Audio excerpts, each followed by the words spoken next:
Friends, welcome all to our channel. Today நம்ம சேனல்ல என்ன பார்க்க போறோம்னு பார்த்தீங்கன்னா, கிரேப் ஜூஸ் சிம்பிளா எப்படி பண்ணதுதாங்க பார்க்க போறோம் வித் 2 இன்கிரீடியன்ட்ஸ்.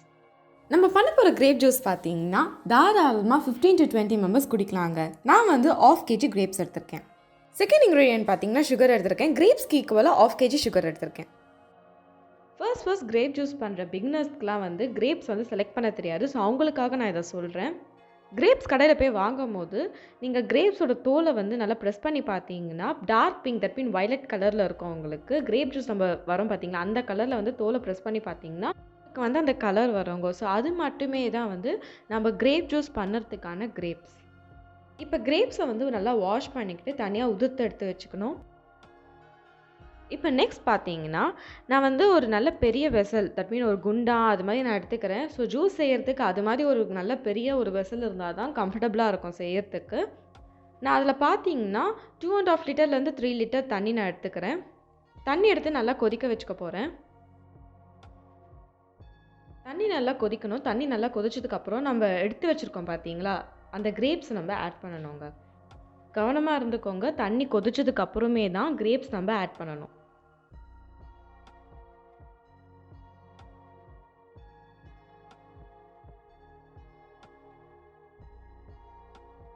கிரேப்ஸ் நீங்கள் தண்ணியில் போட்டதுக்கப்புறம் நல்லா கலரை விட்டுக்கிட்டே இருங்க. இப்போ பார்த்தீங்கன்னா நம்ம பண்ணுற கிரேப் ஜூஸ் வந்து ரொம்ப ஈஸி, சிம்பிள் இன்க்ரீடியன்ட்ஸ் வச்சு நம்ம பண்ணுறோம். ஸோ ரொம்ப காம்ப்ளிகேட்டடெல்லாம் நம்ம எடுத்துக்க தேவையில்லை. யார் வேணாலுமே இந்த கிரேப் ஜூஸ் பண்ணலாங்க. நம்ம கிரேப்ஸ் ஆட் பண்ணி 2 to 3 மினிட்ஸில் பார்த்தீங்கன்னா கிரேப்ஸோட தோல் வந்து வெடிப்பு விட்டு வந்திருக்கோங்க. இப்போ நீங்கள் பார்க்கலாம், எடுத்து காமிப்பேன் பாருங்கள். இப்போ பார்த்தீங்கன்னா உங்களுக்கே தெரியும். ஸோ கிரேப்ஸோட தோல் பார்த்தீங்கன்னா உங்களுக்கே தெரியும் வெடிப்பு விட்டுருக்கு. இப்போ ஒன்று ஒன்றா வெடிப்பு விட்டு வந்துட்டு இருக்குது. மொத்தமாக வெடிப்பு விட்டு மேலே மிதக்க ஆரம்பிக்கும், நல்லா கொதிக்கும். நம்ம ஃபர்ஸ்ட் கிரேப்பை வந்து தண்ணியில் ஆட் பண்ணும் போது கீழே கிரேப்ஸ் எல்லாமே செட்டில் ஆகிருந்தது அந்த வெடிப்பு வர வரைக்கும். வெடிப்பு வந்ததுக்கப்புறம் பார்த்தீங்கன்னா எல்லா கிரேப்ஸுமே மேலேயே மிதக்க ஆரம்பிக்குது பாருங்கள் தண்ணி மேலே. ஸோ இந்த டைமில் பார்த்தீங்கன்னா கலரும் உங்களுக்கு சேஞ்ச் ஆகும் அது வெடிப்பு விட்டு. ஸோ கலர் வந்து வாட்டர் கலர் சேஞ்ச் ஆகுது பாருங்கள், உங்களுக்கே தெரியும். லைட் பிங்க் கலரில் இருக்கும். கலர் சேஞ்ச் ஆகுறது மட்டும் இல்லைங்க, தண்ணி கொதிக்கும் போது கிரேப் எசன்ஸோட ஸ்மெல் வீட்டையே மணக்குங்க. நம்ம அப்படியே ஒரு ஜூஸ் ஷாப்பில் உட்காந்துட்டு இருக்க மாதிரி ஃபீலிங்கை கொடுத்துரும். இந்த டைமில் நல்லாவே கலரி விட்டுக்கிட்டு இருங்க, நல்லா கொதி வரணும். இப்போ கலர் பார்த்தீங்கன்னா நல்லா டார்க் ஆகுறது உங்களுக்கே தெரியும். எல்லா கிரேப்ஸில் இருந்தும் தோல் வெடிப்பு விட்டு மேலே வந்து நல்லா கொதிக்குது. இப்போ ஒரு 15 மினிட்ஸ்க்கு நல்லா கொதிக்க விட போகிறோம். எதுக்கு கொதிக்க வைக்கிறோன்னு பார்த்தீங்கன்னா திராட்சையிலிருந்து தோலெல்லாம் தனியாக பிரியறதுக்காக ஒரு 15 நிமிஷம் கொதிக்க வைக்கிறோங்க.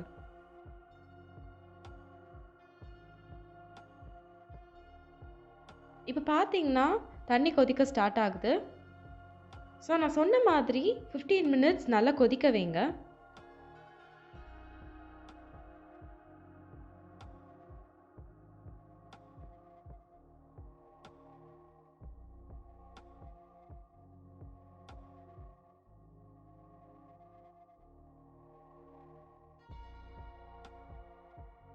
கொதிக்க ஆரம்பித்து கொஞ்ச நேரம் தாங்க ஆச்சு. அதுக்குள்ளே பார்த்தீங்களா கிரேப் ஜூஸோட கலர் எப்படி மாறுச்சு. லைட் பிங்க்கில் பார்த்தோம், இப்போ பார்த்தீங்கன்னா ஒரு நல்ல டார்க் ரிஃப்ரெஷிங் பிங்க்கில் இருக்குது.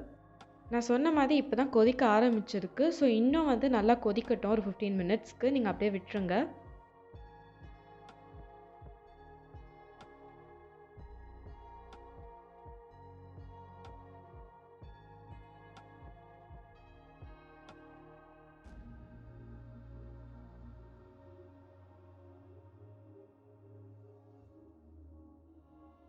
கொதிக்க ஆரம்பித்து ஜஸ்ட் 10 மினிட்ஸ் தாங்க ஆச்சு. அதுக்குள்ளே சில திராட்சையிலேருந்து தோலெல்லாம் தனியாக வந்திருக்கு. நான் உங்களுக்கு எடுத்து காமிக்கிறேன். இப்போ பார்த்தீங்கன்னா உங்களுக்கே தெரியும் திராட்சையிலேருந்து தோலில் எவ்வளோ உறிஞ்சி வந்திருக்குன்னு சொல்லிட்டு. 10 நிமிஷத்துக்கே இப்படி 15 நிமிஷம் வச்சிங்கன்னா எல்லா தோலுமே திராட்சையிலேருந்து உறிஞ்சி வந்துடுங்க. இன்னும் ஒரு 15 மினிட்ஸ். ஜூஸோட கலர் நீங்கள் நோட்டீஸ் பண்ணீங்களா? ஃபர்ஸ்ட் நம்ம வந்து டார்க் பிங்க் பார்த்தோம். பட் ஆனால் இப்போ இந்த கலர் வந்து பீட்ரூட் ரெட் கலரில் மாறி இருக்கு. இன்னுமே 15லேருந்து 20 மினிட்ஸ்க்கு நல்லா கொதிக்க விடுங்க. ஒரு 15 மினிட்ஸ் கழிச்சு வந்து பார்த்தீங்கன்னா நல்லாவே கொதிச்சிருக்கு. திராட்சையிலேருந்து தோல்லாம் தனியாக பிரிஞ்சு வரும்னு சொன்னீங்களா, இப்போ பாருங்கள் உங்களுக்கு நான் கரண்டில் எடுத்து காமிச்சாலே உங்களுக்கு தெரியும். திராட்சையோட பல்ப் வந்து தனியாக இருக்குது, தோல் தனியாக இருக்குது. இன்னும் ஒரு 5 நிமிஷம் கொதிக்க வச்சிங்கன்னா அந்த பல்ப்பும் வந்து நல்லா ஸ்மாஷ் ஆகிடும். நம்ம கொதிக்க வைக்கும் போது இன்னொரு 5 நிமிஷம் நல்லா கொதிக்க விடுங்க. நம்ம முத்த முத்த போட்ட திராட்சை எல்லாமே மேலே வந்து தோலாக தான் மிதந்துட்டு இருக்கு.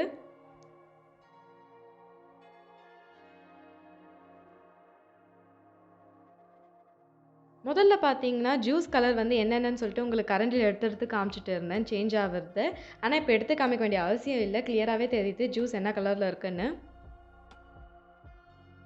நான் 5 நிமிஷம் நல்லா கொதிக்கணும்னு சொன்னேன் பார்த்தீங்களா, 5 நிமிஷம் ஆனதுக்கப்புறம் நம்ம எடுத்து வச்சிருக்க சர்க்கரை இருக்குது பார்த்தீங்களா, 1/2 kg அந்த சர்க்கரையை நம்ம ஆட் பண்ண போகிறோங்க.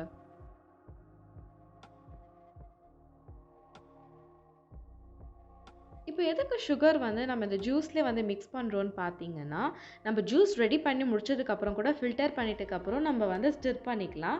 பட் ஆனால் வந்து அது அவ்வளோ சீக்கிரமாக சுகர் வந்து 1/2 kgன்றது வந்து கரையாது. ஸோ நம்ம வந்து கொதிக்கும் போதே வந்து நம்ம சுகரை வந்து மிக்ஸ் பண்ணி ஸ்டிர் பண்ணிக்கிட்டோன்னா ஜஸ்ட் 5 மினிட்ஸ் கொதிச்சா போதும், சர்க்கரை எல்லாமே மிக்ஸ் ஆகிடும். ஃபில்டர் பண்ணி நம்ம வச்சுக்கலாம், ஜூஸ் ரெடி ஆகிடும். ஸோ வேலை சீக்கிரமாக ஆகுறதுக்கு தான் பண்ணுறோம். ஸோ இதனால வந்து டேஸ்ட்லாம் எதுவுமே சேஞ்ச் ஆகாதுங்க.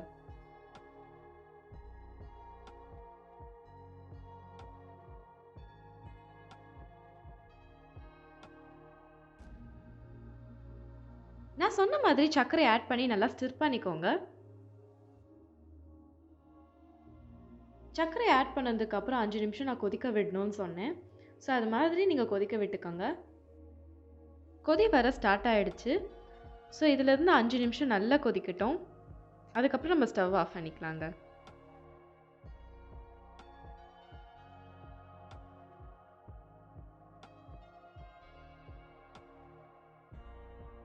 சர்க்கரை வந்து நல்லாவே கரைஞ்சிருக்கு. அது மட்டும் இல்லாமல் ஜூஸும் கொஞ்சம் நல்லா திக்கனாக இருக்குது. இந்த டைமில் நம்ம ஸ்டவ் ஆஃப் பண்ணிக்கலாங்க. இப்போ நம்ம ரெடி பண்ணி வச்சுருக்க ஜூஸ் வந்து நல்லா ஆறட்டும். ஆறுனதுக்கப்புறமே நம்ம ஃபில்டர் பண்ணிக்கலாம். இப்போ ஜூஸ் வந்து நல்லாவே ஆறி இருக்குது. ஸோ நம்ம ஃபில்டர் பண்ணிக்கலாம். உங்ககிட்ட ஃபில்டர் பண்ணுறதுக்கு இது மாதிரி லார்ஜ் ஃபில்டர் இருந்தால் நல்லாயிருக்கும். பிகாஸ் ரொம்ப கம்ஃபர்டபுளாக இருக்கும்.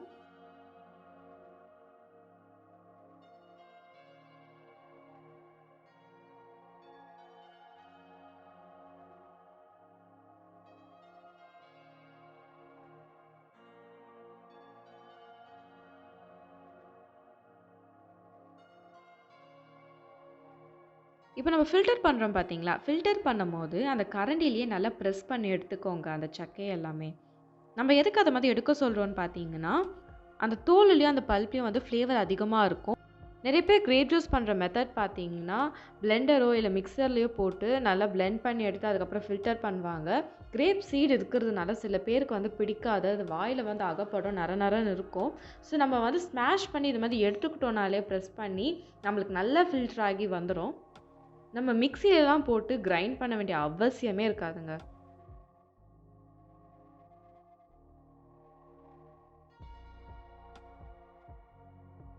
நம்ம வந்து பிளெண்டர்லேயோ இல்லை மிக்சர்லையோ நான் சொன்ன மாதிரி போட்டு அரைச்சி ஃபில்டர் பண்ணி எடுத்துக்கிட்டோன்னா எப்படி இருந்தாலும் சீடு வந்து நல்லாவே வந்து மிக்ஸ் ஆகிருக்கும்.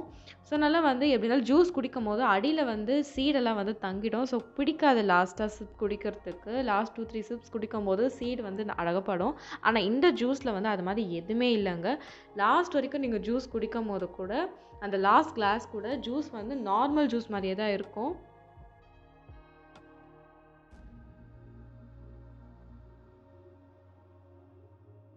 நம்ம கிட்ட இருக்க மீதி ஜூஸையும் சேம் மெத்தடில் ஃபில்டர் பண்ணி எடுத்துக்கலாம்.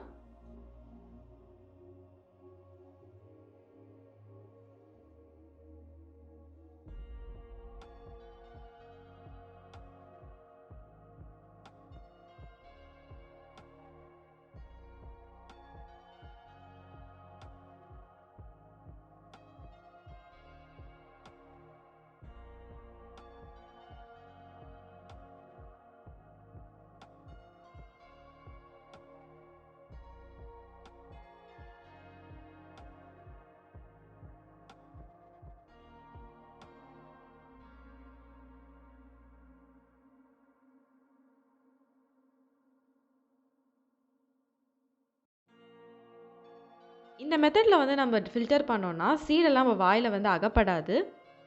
கிரேப் சீட்லாம் வந்து தானாகவே தங்கிடுங்க அடியில். பார்த்தீங்கன்னா உங்களுக்கே தெரியும், சீட் பார்த்தீங்களா எவ்வளோ சீட்ஸ் இருக்குது. உங்களால் எவ்வளோ முடியுமோ அவ்வளோ ஃபோர்ஸ் கொடுத்து நல்லா ஸ்மாஷ் பண்ணுங்கள். ஜூஸ் வந்து பார்த்தீங்கன்னா உங்களுக்கு லிக்விடாக இருக்க மாதிரி இருக்கும். நீங்கள் ஃப்ரிட்ஜில் வச்சு சர்வ் பண்ணும்போது ஆட்டோமேட்டிக்காக ஜூஸ் கன்சிஸ்டன்சிக்கு தானாகவே வந்துடுங்க. கிரேப் சீட்லாம் மீந்துச்சுன்னா தயவு செஞ்சு இது மாதிரி டஸ்ட்பினில் போட்டுறாதீங்க. நிறைய பேர் வந்து கிரேப் சீடில் அப்படி என்ன யூஸ் இருக்குது அப்படின்னு சொல்லிட்டு டஸ்ட்பின்ஸில் போட்டுருவாங்க. நிறைய யூஸ் இருக்குது. என்னோடய அப்கமிங் வீடியோவில் கிரேப் சீட் ஆயில் எப்படி பண்ணுறதுன்னு நான் சொல்கிறேன். என் கிரேப் சீட்ஸ் பார்த்தீங்கன்னா நான் வாஷ் பண்ணி தனியாக எடுத்து வச்சுக்கிறேன். ஜூஸை வந்து நல்லா ஃபில்டர் பண்ணி எடுத்துக்கிட்டாச்சு. கலர் பார்த்தீங்கன்னா உங்களுக்கே தெரியும். நம்ம ஒரு ஃபங்க்ஷனில் போனால் குடிப்போம் பார்த்தீங்களா கிரேப் ஜூஸ், அது மாதிரி இருக்குங்க. இந்த கிரேப் ஜூஸ் நம்ம அப்படியேவும் குடிக்கலாம். அது மட்டும் இல்லைன்னா உங்களுக்கு இன்னும் நல்லா எக்ஸ்ட்ரா ஃப்ளேவர்ஸ் வரணும்னா கிரேப் எசன்ஸ் இருக்கும். ஸோ அதையும் நீங்கள் ஆட் பண்ணிக்கலாம். நான் ஆட் பண்ணல. நான் முன்னாடி சொன்ன மாதிரி 2.5 லிட்டர்லேருந்து 3 லிட்டர்ஸ் கிட்ட நான் வாட்டர் யூஸ் பண்ணியிருக்கேன். எனக்கு ஜூஸ் பார்த்தீங்கன்னா 2.5 லிட்டர்ஸ் கரெக்டாக வந்திருக்கு. அவ்வளோதாங்க, நம்ம கிரேப் ஜூஸ் ரெடி ஆயிடுச்சு. வித் 2 இன்க்ரீடியன்ஸில் சிம்பிளாக கிரேப் ஜூஸ் பண்ணி முடிச்சிட்டோம். இந்த கிரேப் ஜூஸை நம்ம பால்லலாம் மிக்ஸ் பண்ணி சாப்பிட வேண்டிய அவசியமே இல்லை. நார்மலாக நீங்கள் குடிச்சிங்கனாலும் அவ்வளோ ரிஃப்ரெஷிங்காக அவ்வளோ டேஸ்டியாக இருக்கும். 15 to 20 மெம்பர்ஸ் தாராளமாக குடிக்கலாங்க. வீட்டில் கிரேப் ஜூஸ் ட்ரை பண்ணிவிட்டு எப்படி இருக்குன்னு மறக்காமல் கமெண்ட் பாக்ஸில் கமெண்ட் பண்ணுங்கள். இந்த வீடியோ பிடிச்சிருந்தால் லைக் பண்ணுங்கள், ஷேர் பண்ணுங்கள், சப்ஸ்கிரைப் பண்ணுங்கள்.